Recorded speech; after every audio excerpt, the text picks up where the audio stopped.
नमस्कार, मैं हूं आपके साथ मयंक। तो देखिए, गाज़ा के लिए आखिरी जंग शुरू हो चुकी है और इसी बीच बड़ी खबर आई है इजराइल से। हूती ने एक बार फिर बड़ा मिसाइल अटैक किया है इजराइल के ऊपर और तेल अवीव के आसमान में एक बार फिर हूती की मिसाइल का कहर देखने को मिला। देखिए, हूतीस की तरफ से फिलिस्तीन 2 मिसाइल दागी गई है और जुम्मे पर यह मिसाइल दागी गई बीते शुक्रवार को। अक्सर आप पूछते हैं कि एग्जैक्ट टाइम बताइए कि कब ये अटैक हुआ। ये अटैक अब से ठीक 24 घंटे पहले यानी कि जुम्मे पर हुआ। हूतीस की तरफ से दावा किया गया, जिसकी अब तस्वीरें भी सामने आई हैं कि हूतीस की तरफ से फिलिस्तीन 2 मिसाइल जो है, पैलेस्टाइन 2 मिसाइल, वो इसराइल के ऊपर फायर की गई और तेल अवीव के आसमान पर गिरने से ठीक पहले ये मिसाइल एक्सप्लोड कर गई। इस मिसाइल के एक्सप्लोजन की वजह से कई हिस्से में शोलों के रूप में इसके टुकड़े जो हैं वो तेल अवीव के आसपास गिरे और जिससे पूरे सेंट्रल इसराइल में बेहद खौफ का माहौल था। सायरन बजने लगे, लाखों लोगों को एक बार फिर शेल्टर्स में जाने के लिए कहा गया। कई इलाके ऐसे थे जहां से इस तरह की खबरें आई कि मिसाइल के हिस्से टूट के जो हैं जलते हुए शोलों के रूप में गिरे हैं सेंट्रल इसराइल में, खासकर तेल अवीव के पास। और उसके बाद जो है पूरे इलाकों में जो है सायरन बजने लगे, लोग शेल्टर्स की तरफ दौड़ने लगे।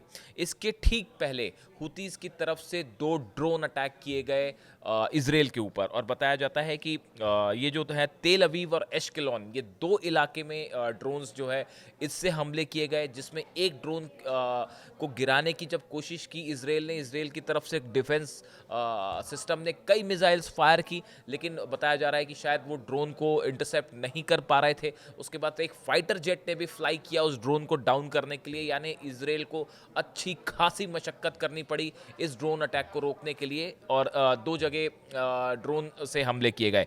उसके बाद देखिए, हुतीस की तरफ से बयान आया है, याह्या सारी जो प्रवक्ता हैं और हुतीस की तरफ से जो बयान है उसमें 2-3 बातें बेहद अहम कही गई।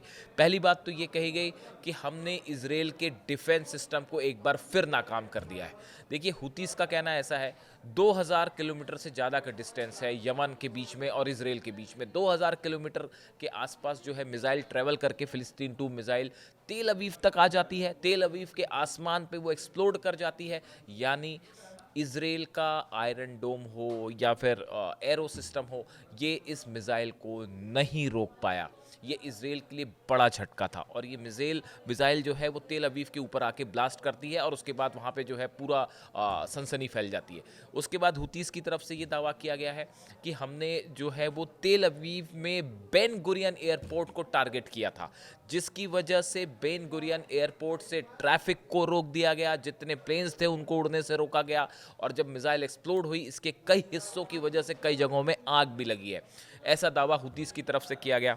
हुतीस ने यह भी कहा कि हमने एश्केलोन और तेल अवीव में ही 2 मिलिट्री ठिकानों पर जो है वो ड्रोन अटैक किए हैं और जो है ये ड्रोन अटैक्स को भी नाकाम करने में इसराइल की जो डिफेंस सिस्टम है उसको काफ़ी नुकसान हुआ और वो उसे रोकने में काफ़ी मशक्क़त करनी पड़ी। और एक दावा किया जा रहा है हुतीस से कि एक ड्रोन जो है वो सही टारगेट पर हिट भी हुआ है। यानी हुतीस का दावा जो है कि जो मिसाइल अटैक था वो सक्सेसफुल रहा है और दोनों ड्रोन अटैक सक्सेसफुल रहे। हालांकि इसराइल की तरफ से दावा है कि एक ड्रोन को गिराए जाने की तस्वीरें वो भी सामने आई हैं। देखिए, ये जो अटैक था, इस अटैक को 2 रेफरेंस में देखा जा रहा है। पहली चीज़ तो ये है कि ये इसमें कोई शक नहीं है कि एक बार फिर हुतीस की जो मिसाइल है फिलिस्तीन 2 मिसाइल, ये हम देखते हैं कि बार बार हुतीस की तरफ से जो पैलेस्टाइन 2 मिसाइल फायर की जा रही है, ये इसराइल के डिफेंस सिस्टम के लिए रोकना बड़ा टेढ़ी खीर साबित हो रहा है। दूसरी चीज़ ये है कि ये हमला देखिए किस वक्त में हुआ है, जब गजा के लिए बताया जा रहा है कि आखिरी जंग, आर पार की जंग शुरू हो गई है और इसराइल के जो डिफेंस मिनिस्टर हैं उन्होंने कहा है कि उनका गजा सिटी को लेकर बयान आया है। Israel's defense minister says Gaza city will be destroyed if Hamas does not agree to disarm and release all hostages. Israel के जो डिफेंस मिनिस्टर हैं कार्ड्स, उनकी तरफ से बयान आया है कि हम पूरे गजा शहर को तबाह कर देंगे अगर हमास ने बंधक नहीं छोड़े। उसी तरह बेंजामिन नेतन्याहू का बयान आया है। उन्होंने कहा है कि जो हमास की तरफ से देखिए सीज फायर का प्रस्ताव हमास ने स्वीकार कर लिया है, लेकिन नेतन्याहू अब भी इसके लिए राजी नहीं है। उनका ये कहना है but Israeli Prime Minister Benjamin Netanyahu has apparently rejected this, saying he had instructed negotiations to begin for the release of all remaining hostages an end to the war in Gaza on terms acceptable to Israel। Netanyahu का कहना ऐसा है कि जब तक पूरे बंधक रिहा नहीं किए जाएंगे तब तक इसराइल जो है वो सीज फायर नहीं करेगा, अपने हमले नहीं रोकेगा, और साथ ही जो हमारी शर्तें हैं इसको हमास माने। यानी एक बार फिर आप देखिए, नेतन्याहू ने सीज फायर का जो प्रस्ताव था उसमें अड़ंगा लगा दिया है। गजा में हालात इतने ज़्यादा ख़राब हैं कि यूनाइटेड नेशंस ने वहाँ फेमाइन अकाल की घोषणा कर दी है कि वहाँ पे जो है बच्चे मर रहे हैं, महिलाएं जो हैं वो बहुत ज़्यादा परेशान है, खाना नहीं है, पानी नहीं है, मेडिकल फैसिलिटीज़ नहीं है, और यूनाइटेड नेशन अभी से फेमाइन घोषित कर दिया। अकाल जैसे हालात जो हैं वो घोषित कर दिए गए हैं गज़ा में। बहुत ही मुश्किल वक्त है गज़ा के लिए। ऐसे हालात में जो है बड़ा प्रोटेस्ट हुआ है यमन में फ़िलिस्तीनियों को लेकर, हमला हुतीज़ ने किया है कल। इसके पहले इजराइल की जो नेवी है, Israel's navy launch strikes against a power plant south of Sana, the हुतीज़ controlled capital of Yemen. Yemen में जो है वो एक पावर प्लांट के ऊपर फायर किया गया इसराइल की नेवी की तरफ से। उसके बाद हमने देखा एक बड़ा प्रोटेस्ट हुआ है यमन में, जहां सड़कों पर लाखों लोग जमा थे और वो इसराइल का विरोध कर रहे थे और फिलिस्तीनियों के लिए नारे लग रहे थे, इसराइल के खिलाफ नारे लग रहे थे, अमेरिका के खिलाफ नारे लग रहे थे। इस पूरे दौरान ऐसा लग रहा था कि पूरा यमन जो है, पूरा सना जो है वो सड़कों पर लोग उतर आए हैं और सब एक साथ अल्लाहू अकबर के नारे लग रहे थे सपोर्ट में फिलिस्तीनियों के। उसके बाद जो है ये प्रोटेस्ट होता है, उसके बाद फ़ौरन हुतीज़ की तरफ से जो है इसराइल पर अटैक किया गया। तो देखिए कुल मिला के अब स्थिति ये है गज़ा को लेकर ख़ास तौर पे कि गज़ा में अब एक अंतिम लड़ाई छिड़ गई है। नेतन्याहू की तरफ से और डिफेंस मिनिस्टर कांट्स की तरफ से साफ संदेश है कि पूरे गज़ा पर, सिटी पर कब्जा करना है, जिसके वो आदेश भी दे चुके हैं।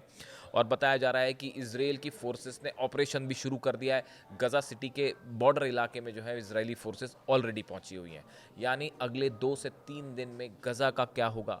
सीज फायर का प्रस्ताव एक बार फिर रिजेक्ट हो चुका है और ऐसे में हूती के बड़े हमले, हुतीज़ ने ऐलान कर दिया है कि फ़िलिस्तीनियों के लिए जंग जारी रहेगी। और ऐसे में ये हुतीज़ का हमला, इसकी वजह से पूरे इसराइल में एक बार फिर खौफ का माहौल है, दहशत का माहौल है। और ये अटैक तब हुआ है जब ईरान अपने बड़े वॉर एक्सरसाइज को हाल ही में उसने पूरा किया है, जिसमें एक साथ कई मिसाइल्स फायर की गई थी, टेस्ट फायर की गई थी। इन हालात में हूती का ये हमला एक बार फिर जो है इसराइल के डिफेंस सिस्टम के लिए बड़ा झटका माना जा रहा है।